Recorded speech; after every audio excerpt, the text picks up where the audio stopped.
Et voilà, bienvenue à notre 10e et malheureusement dernière rencontre pour les 10 jours de prière 2024. Merci encore une fois d'être là devant ton écran, peut-être avec le portable à la main, sur le canapé, peut-être dans les transports publics, peut-être dans le lit, peut-être assis, peu importe. Le plus important, c'est que tu as choisi de regarder ce contenu pour pouvoir continuer à cette démarche de croissance spirituelle, à connaître davantage certains aspects que nous partageons ici, pour vivre un moment de communion, pour être invité à réfléchir par rapport à ta vie spirituelle, aux valeurs que tu vis. Et parfois, avec le temps, on a peut-être la tendance de lâcher un petit peu certaines choses qui, au fond, sont vitales. Donc voilà, merci beaucoup. Merci encore aussi de tous vos gentils commentaires, de le soutien que vous apportez à notre production. On a choisi de faire une production pour ces 10 jours assez simple parce que nous avons énormément de travail. Préparer et enregistrer ceci demande des heures en plus supplémentaires dans notre journée. Mais voilà, on a décidé de le faire. Et voilà, c'est pour ça qu'on a aussi opté de faire de façon très simple. À quelque part, je fais presque tout au niveau de la production. C'est seulement après, dans la post-production et partage, que mes collègues prennent le relais. Parce que justement, on ne voudrait pas surcharger l'équipe. Mais malgré les petits soucis techniques et puis la qualité qui n'est pas comme on fait habituellement avec vraiment les vraies caméras, le studio et tout ça, je pense que le plus important dans ce cas-là, c'est le contenu. Et en tout cas, comme j'ai déjà dit, j'ai encore beaucoup de plaisir à partager, à étudier, à préparer les thématiques. Donc, c'était pour moi une belle expérience. Elle touche à sa fin pour cette année 2024. Mais forcément, je pense qu'on va revenir l'année prochaine. Sans oublier que nous pensons démarrer très rapidement le petit résumé du jour de la leçon de l'école de sabbat. C'est quelque chose qu'on avait dans les cartons depuis un certain temps, mais voilà, encore beaucoup d'activités. À savoir que nous avons la production dans 4 langues différentes. Donc, on produit déjà plusieurs émissions dans plusieurs langues, et c'est seulement maintenant qu'on commence un petit peu à produire en français. Et c'est pour ça que le volume de travail est énorme. Mais voilà, c'est vraiment avec beaucoup de joie et beaucoup de plaisir qu'on le fait. Et on espère pouvoir offrir davantage de contenu en français dorénavant. Donc voici notre dernier jour de notre journée, priorité à la fois, hein, notre marche de prière 2024. Et le thème d'aujourd'hui, c'est s'enrichir en suivant notre modèle. Notre modèle, bien sûr, c'est Jésus. Et nous allons parler justement de ce conflit entre réalité réelle, non réalité réelle, donc présentielle, et réalité vécue virtuelle. Je pense que depuis la Covid, nous sommes tous, en français, on ne sait pas, je ne sais plus, on dit la Covid ou le Covid. J'ai oublié maintenant, j'ai fait un mix dans ma tête. Je crois que c'est la Covid en français, non? Oui, la Covid ou le Covid. Bon, j'ai complètement oublié. Euh, et on va parler de ça, parce que je pense que depuis cette épidémie, nous avons changé pas mal de choses dans notre façon de vivre, dans notre façon de travailler, dans nos rapports interpersonnels et aussi dans notre rapport avec l'Église. Donc, sujet très intéressant aujourd'hui. Merci beaucoup de toutes ces personnes qui sont en train de nous rejoindre dans notre communauté WhatsApp. Ça fait vraiment plaisir, nous sommes presque 700 je crois. Donc on a commencé il y a quelques jours, nous n'étions même pas 5 et nous voici 700 personnes qui vont recevoir rapidement et régulièrement nos contenus directement sur le message, sans parler de nos articles, des promotions et des nouveaux articles qu'on lance ici à Safelis. Quelqu'un nous a écrit en disant mais c'est dommage que tu fasses autant de publicité avant de commencer le sujet, mais juste expliquer que Safelis n'est pas une fédération. Donc, on ne reçoit pas des dîmes, d'offrandes. Ça fait 10 vies de ce qu'elle vend. Donc, si je suis là, si j'ai les moyens de subvenir à mes besoins et ceux de ma famille, c'est parce que voilà, les gens achètent des Bibles, achètent des livres partout dans le monde.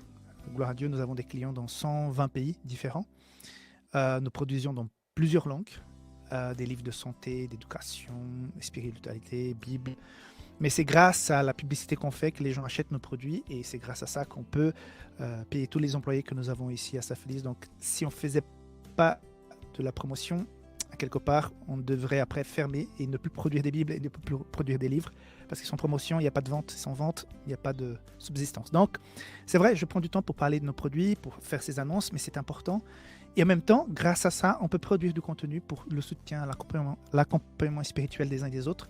Et c'est pour ça qu'on le fait. Donc, Safélis n'est pas une fédération, n'est pas une union d'églises. Safélis, c'est une institution qui appartient à l'église, bien sûr, à la division inter-européenne.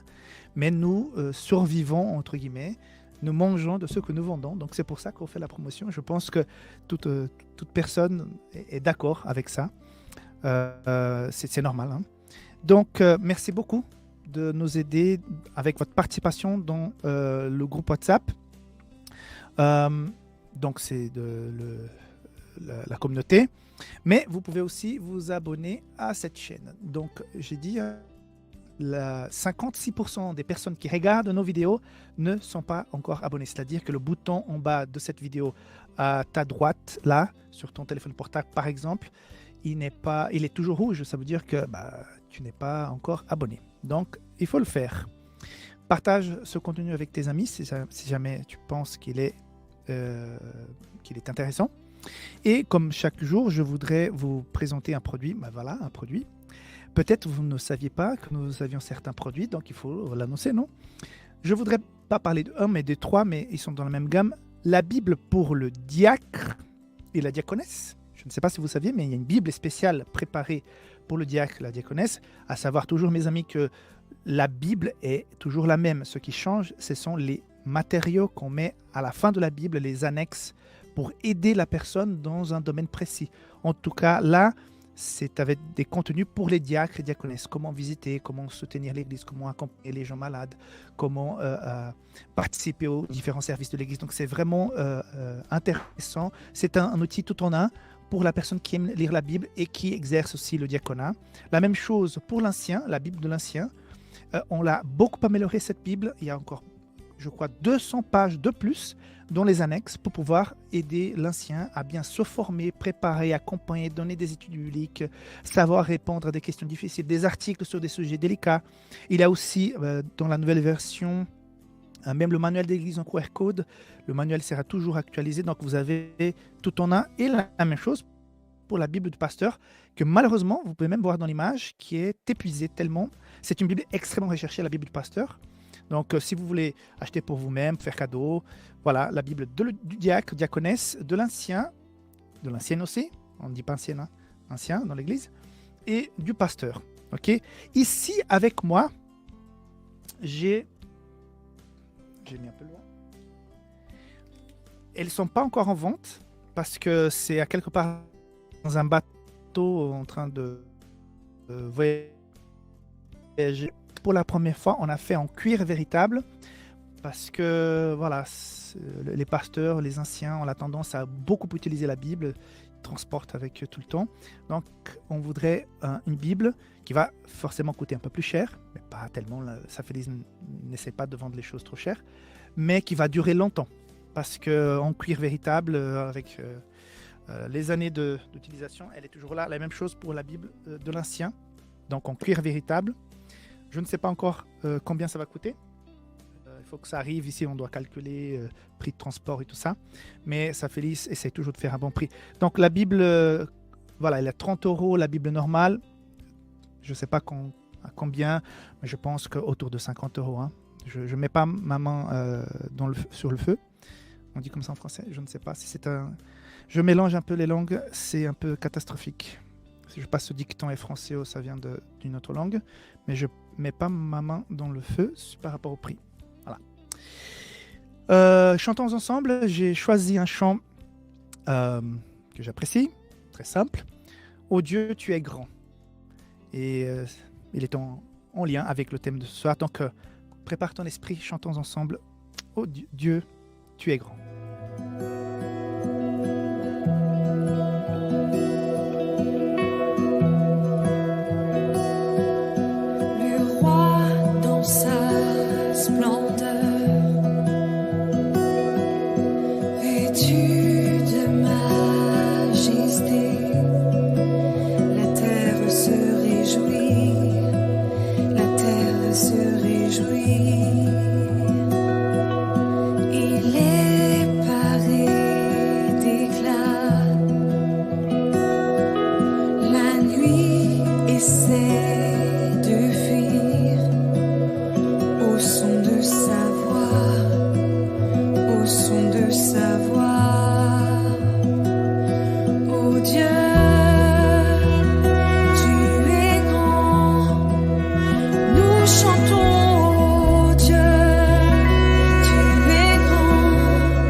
verront, oh Dieu, combien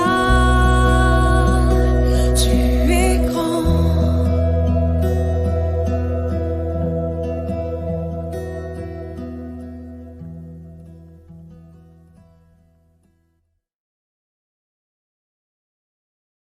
Amen. Oui, Dieu, tu es grand. Qu'il est bon d'appartenir à la famille de Dieu, non? Ça m'inspire vraiment à- à se dire, voilà, tout petit devant Dieu. Et certainement, il est plus grand, plus sage. Il connaît notre vie depuis le jour de notre naissance jusqu'au dernier souffle. Oui, Dieu est grand. Confions-nous nos grands problèmes, parce que nous avons un grand Dieu. On prie ensemble. Seigneur notre Dieu, nous te demandons de ta présence, de ta personne avec nous, au travers du Saint-Esprit, pour que nous puissions comprendre ta volonté, nous rapprocher de toi et garder ce rapprochement, persévérer dans l'adoration et la dépendance de toi, Seigneur.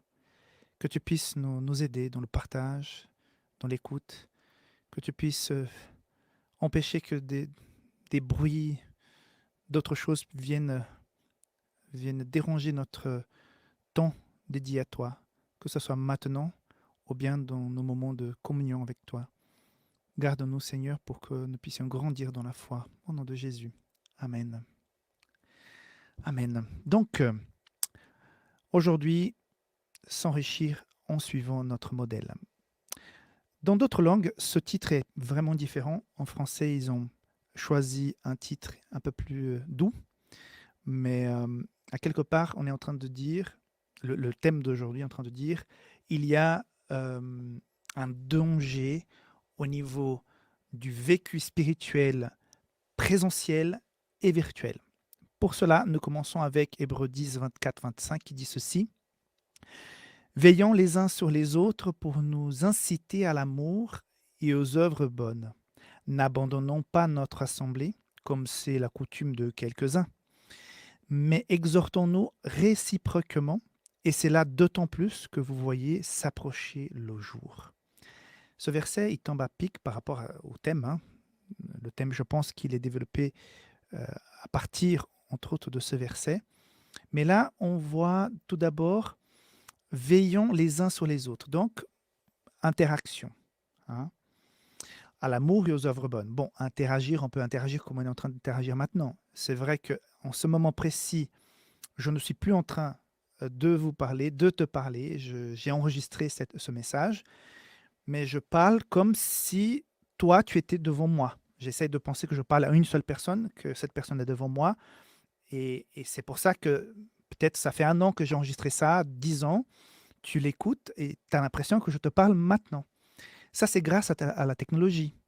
Mais cette relation, elle est intéressante, elle est enrichissante, elle peut-être va te faire réfléchir, va t'aider à prendre des décisions, mais elle reste virtuelle. Je ne suis pas physiquement devant toi, on n'a pas une relation d'amitié proche. La majorité des personnes qui regardent ces vidéos, on ne se connaît pas, hein, on ne se connaît même pas, mais ça n'empêche que le message, l'objectif de ce message enregistré en vidéo, qui est sur une plateforme numérique, atteint son objectif. Mais elle ne peut pas tout faire. Hein. C'est pour ça que le verset continue. Veillons les uns sur les autres pour nous inciter à l'amour et aux œuvres bonnes. N'abandonnons pas notre assemblée, donc la réunion, la rencontre, comme c'est déjà à l'époque, hein, un problème chez certains. Mais exhortons-nous réciproquement, et c'est là d'autant plus que vous voyez s'approcher le jour. Donc ça, c'est le dernier point que nous allons aborder. Je vais revenir plus tard sur la deuxième partie de ce verset. Donc le premier point, la spiritualité biblique est analogique. Et moi, j'ai rajouté, ce n'est pas dans le texte originel de la conférence générale, elle est présentielle pour qu'on puisse comprendre mieux. Hein. Non digitale, c'est-à-dire virtuelle. Donc, je répète, la spiritualité biblique est analogique, présentielle et non digitale au numérique, c'est-à-dire virtuelle. Elle est basée sur des pratiques tangibles, donc on peut toucher, entre des personnes réelles et Dieu. Donc, une relation à quelque part à 3. Moi, mes prochains et mon Dieu. mon Dieu qui est aussi le Dieu de mes prochains. L'adoration publique, les actes de communion, par exemple la Sainte Seine, lavement de pieds, le mariage, le baptême, la présentation d'un enfant, les enterrements, les cultes de consécration, tout ça, ce sont des moments, oui, on, on peut le vivre virtuellement, mais à la base, et ça restera toujours comme ça, Dieu nous invite à une rencontre physique présentielle.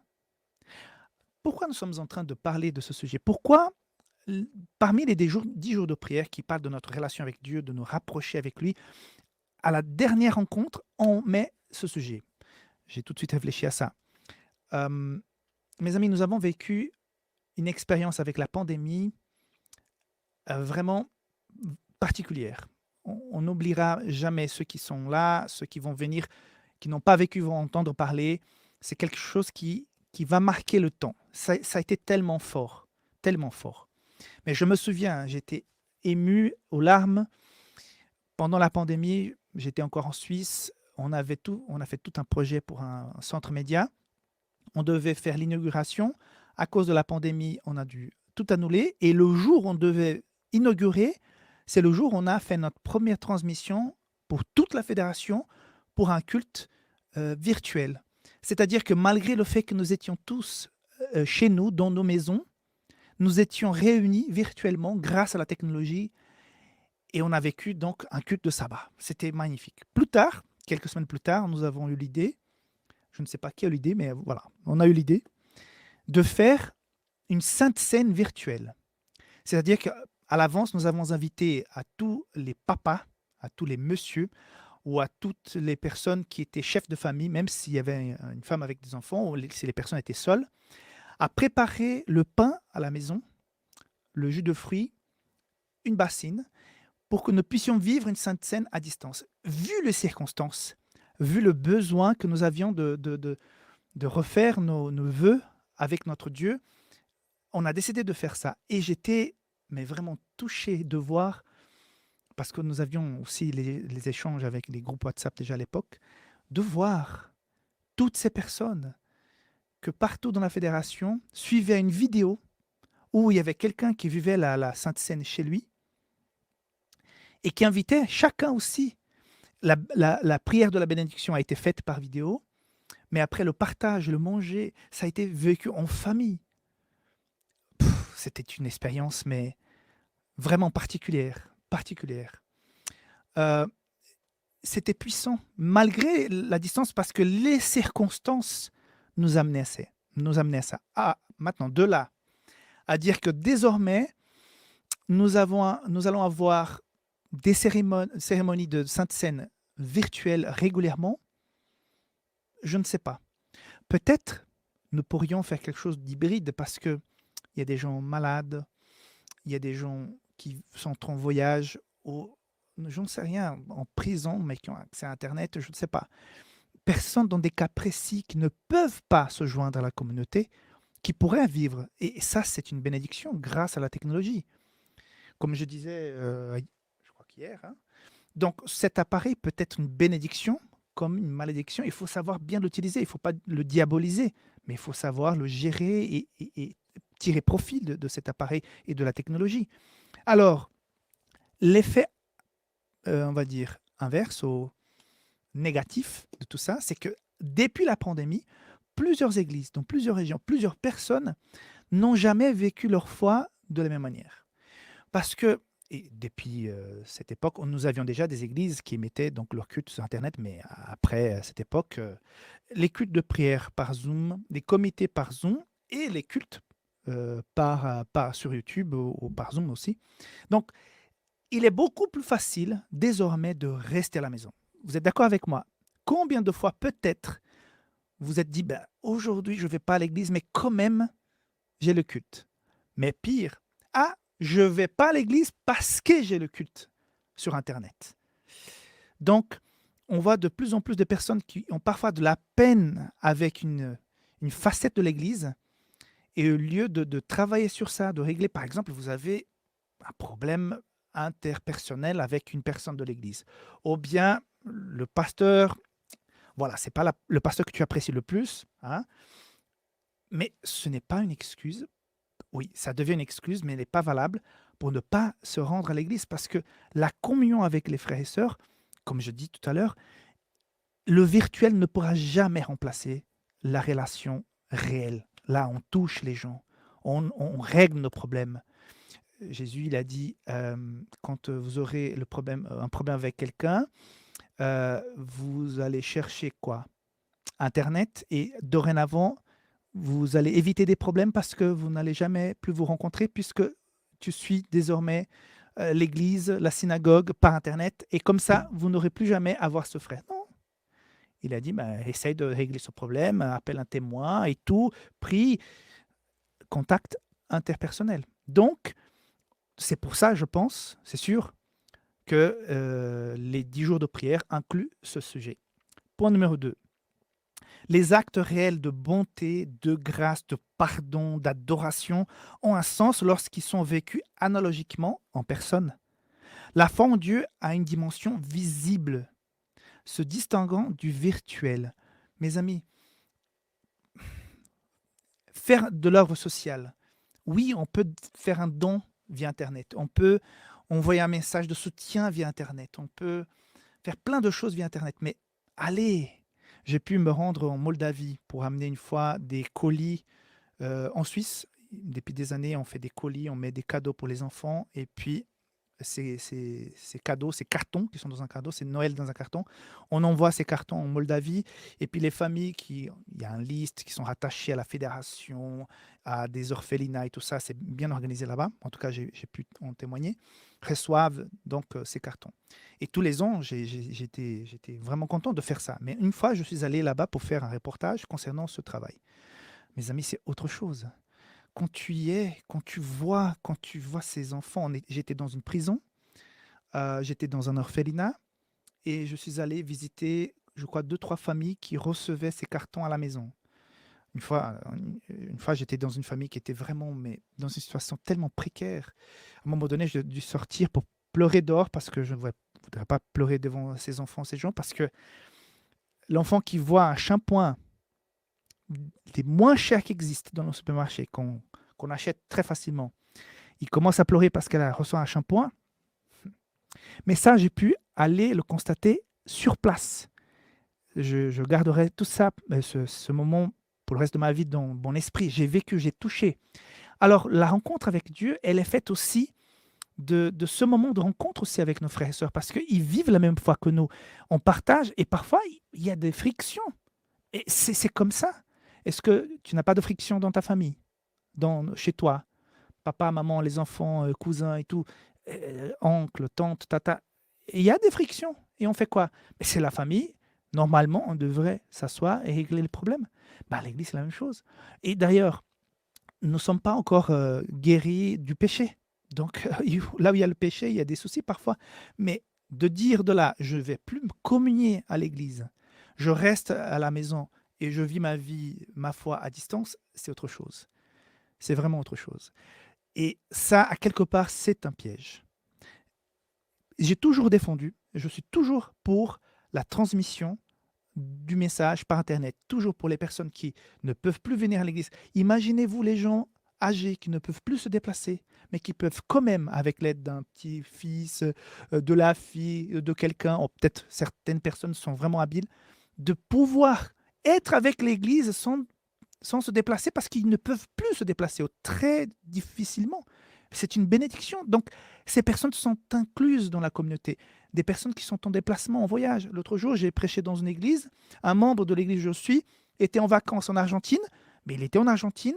Ils étaient éloignés de l'église, mais ils ont pu vivre leur église par Internet. Mais alléluia! Et après, ils m'envoient des messages. Ah, mais j'ai bien apprécié cette partie de la prédication. Ils sont en Argentine à des milliers de kilomètres, mais ils sont dans la communion de leur communauté locale. Mais c'est une merveille. Mais de là, dire que ah ben, je vais plus à l'église, mais je suis quand même à l'église, je garde mes distances, c'est un danger pour toi. Ne le fais pas. Et le verset biblique le dit, c'est un piège.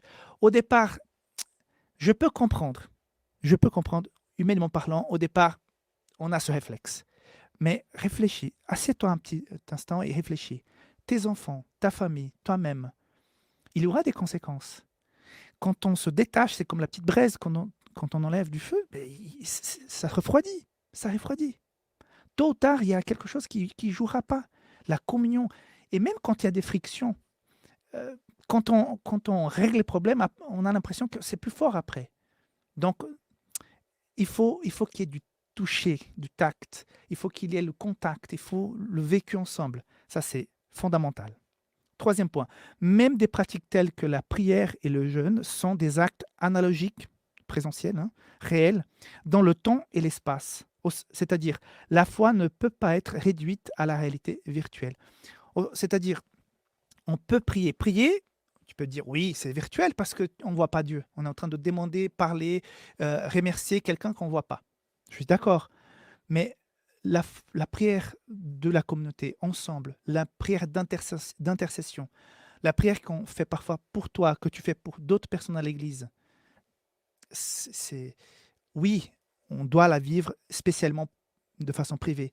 Mais la prière publique, la prière de Salomon, c'est une prière puissante lors de l'inauguration du temple, hein. Je parle de ça.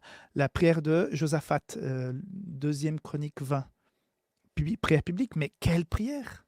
Quelle puissance! Mais le public était là. Donc, il y a aussi la dimension de la prière, la relation avec Dieu qui peut paraître seulement virtuelle, mais elle est aussi vécue en famille spirituelle. Quatrième point, la vie réelle comme un contact amical, des lettres manuscrites et l'expérience de partager de la nourriture, mettant en évidence la richesse des interactions analogiques. Ça, c'est irréplaçable. Le partage de la nourriture, le vécu de la communion, les autres activités de l'Église, les sorties, les week-ends. Mes amis, ne te laisse pas berner par la technologie. Profite de la technologie, mais ne te laisse pas embobiner par elle. Utilisons la technologie. Et ma femme me dit, mais tu es trop technologique, tout ça. J'aime bien ce domaine. Mais moi, ma Bible est en papier. Je prends ma Bible encore en papier pour aller à l'église. Peut-être les jeunes me voient un peu vieux, quoi, parce que je prends quand même toujours ma Bible, mais je préfère le papier. C'est pas parce que je suis pasteur. J'ai déjà prêché avec mon téléphone parce que circonstances, voyage dans les champs avec les jeunes, tout ça. J'ai pris mon téléphone parce qu'il y a tout dedans. Il y avait le plan pour arriver, pour se communiquer, la Bible, tout ça, le résumé de mes prédications. OK. Mais dans les temps normaux, je préfère le papier. Donc, même si ça peut nous aider, ça ne doit pas remplacer, ça ne peut pas remplacer l'Église. L'Église, la communion, la fraternité. Imagine, est-ce que tu pourrais remplacer ta famille par un téléphone? Ça m'a beaucoup aidé à avoir du contact avec ma famille qui est à l'étranger. Quand je pars en voyage, c'est merveilleux. Mais quand j'arrive à la maison, je ne vais pas faire un câlin à mon téléphone, bon sang. Je vais faire un câlin à ma femme, à mes enfants. Donc, il ne faut pas remplacer le câlin fraternel par un câlin virtuel. Sa valeur de se sentir touché. Je suis quelqu'un de très tactile. Je dois toujours veiller à ça parce que voilà, parfois ça peut être gênant. Mais j'aime bien de donner une accolade et ah, comment tu vas? Et les hommes ont cette habitude de faire des accolades fortes et de taper sur le dos. Mais c'est vraiment sympa, mais j'aime beaucoup ça. Mais c'est irréplaçable. Donc, le message ce soir, c'est très simple. Euh, Donnons priorité à la fréquentation à l'église. Quels sont les problèmes à l'église? Écoute, il faut s'asseoir, il faut voir quel est le problème. Peut-être cette église, voilà, vous avez réglé certains problèmes, mais elle ne correspond pas. Ok, tu vas dans une autre église si tu as l'occasion, ok, si elle est proche. Ok, mais que tu puisses choisir une communauté de foi pour pouvoir être avec ces personnes, parce que c'est important. C'est l'exemple de Jésus. Lisons ici, Acte 16. En tout cas, ce n'est pas un exemple de Jésus. J'ai lu hier l'exemple de Jésus qui allait donc à l'église. Donc 13, 15, 16, 13, 15. Le jour du sabbat, il n'y avait pas d'église, il n'y avait pas de bâtiment. Le jour du sabbat, nous nous rendîmes hors de la porte. J'ai dit là, Acte 16? Oui, Acte 16. Nous nous rendîmes hors de la porte vers une rivière où nous pensions qu'on se trouvait un lieu de prière. Nous nous assîmes et nous nous parlâmes aux femmes qui étaient réunies. L'une d'elles, nommée Lydie, marchand de pourpre de la ville de Thyatire, était une femme crayante de Dieu et elle écoutait. Le Seigneur lui ouvrit le cœur pour qu'elle fût attentive à ce que disait Paul. Lorsqu'elle eut été baptisée avec sa famille, elle nous fit cette demande. Si vous me jugez fidèle au Seigneur, entrez dans ma maison et demeurez-y. Et elle nous pressa par ses instances. C'est-à-dire, il y a eu réunion, il n'y avait pas d'église, mais réunion au bord d'une rivière, partage de la parole, le Saint-Esprit a travaillé, cette femme a pris sa décision, ils étaient à côté d'un fleuve, baptême, après le baptême, communion fraternelle, allez, on va tous dans notre chez moi et on va fêter tout ça. Vous voyez quelle belle journée. Ils ont vécu ça ensemble. Et ça, oui, mais il n'y avait pas Internet, pasteur, il n'y avait pas, il y avait pas YouTube et tout ça. Oui, c'est vrai. Mais cette puissance de la conversion, elle passe par le contact personnel. C'est pour ça que les personnes qui parfois rentrent en contact avec nous, on la dirige vers une église, vers un pasteur, vers un contact extérieur. On a parfois des gens qui nous contactent ici de plusieurs pays au monde. On essaye de contacter la fédération, le pasteur le plus proche, pour que cette personne puisse enfin avoir une personne en chair et en os devant elle. Parce que ce contact personnel est très important. Si ce n'est pas possible, si la personne vit, hein, comme c'est déjà le cas, dans un pays où il n'y a pas de liberté d'adoration, il n'y a pas d'église, tout ça, c'est normal. Mais si ce n'est pas ton cas, je t'invite à ne pas te laisser embobiner. Parce que, dernier point, et ça je trouve que c'est important, le texte d'aujourd'hui souligne l'importance de la communion en personne entre croyants, surtout à mesure que le jour du Seigneur s'approche. La virtualité excessive ne serait-elle pas un piège? C'est-à-dire, plus nous approchons de la fin de l'histoire de ce monde, plus nous avons besoin de cette communion, de cette interaction, de cet échange, de cette force qu'on reçoit de nos frères et sœurs et qu'on peut transmettre à nos frères et sœurs. Et j'ai l'impression qu'on est en train non seulement, et Matthieu 24, 36 ou 34, dit que l'amour de plusieurs va s'en refroidir, non? Et cet amour va aussi refroidir l'Église. Et peut-être le fait de pouvoir, entre guillemets, vivre l'Église à distance, c'est quelque part une manière de nous refroidir aussi. Donc, ne laissons pas la technologie faire en sorte que la prophétie s'accomplisse dans notre vie. Non. Nous avons besoin de ce feu du Saint-Esprit et nous avons besoin qu'on soit ensemble comme c'était à la Pentecôte. Nous voulons vraiment la pluie de l'arrière-saison sur nous. Ben, les apôtres étaient ensemble en train de prier, d'intercéder, et c'est là que le Saint-Esprit a été déversé sur eux. En résumé, les bénédictions des relations numériques ne doivent pas annuler l'importance de maintenir une foi plus analogique, c'est-à-dire présentielle. Réfléchis.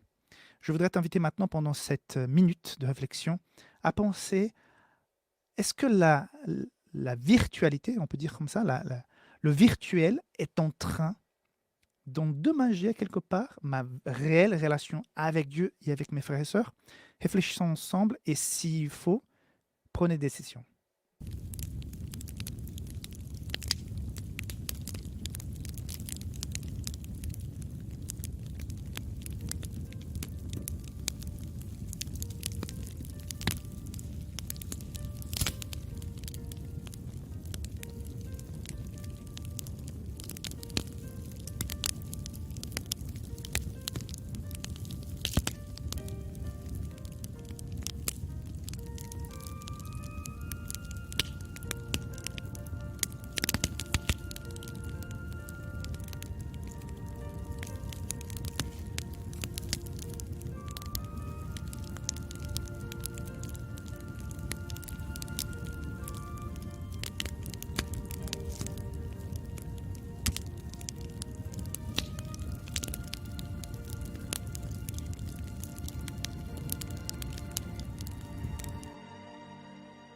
Amen. J'espère que tu as pu faire cette réflexion et que, voilà, le message de ce soir, d'aujourd'hui, puisse vraiment t'inviter à prendre des décisions si le cas se présente. J'ai préparé une bénédiction pour nous ce soir. Je t'invite à réfléchir à cette bénédiction qui résume un petit peu les 10 jours. Seigneur, nous te remercions pour ces 10 jours de prière qui ont été une véritable bénédiction, nous guidant à travers des thèmes significatifs et profonds Que les leçons sur le jeûne biblique, les silences de Dieu, l'importance de la vie simple, la gratitude, la gentillesse et l'équilibre entre le travail et la dévotion envers toi restent avec nous. Que, en nous approchant de toi, nous puissions vivre une transformation significative dans notre foi et notre relation avec toi. Seigneur, que tu nous bénisses et nous protèges, que tu fasses briller sur nous ton visage et que tu aies pitié de nous, que tu nous regardes avec bienveillance et nous accordes sa paix. Amen. C'est tout le bien que je te souhaite.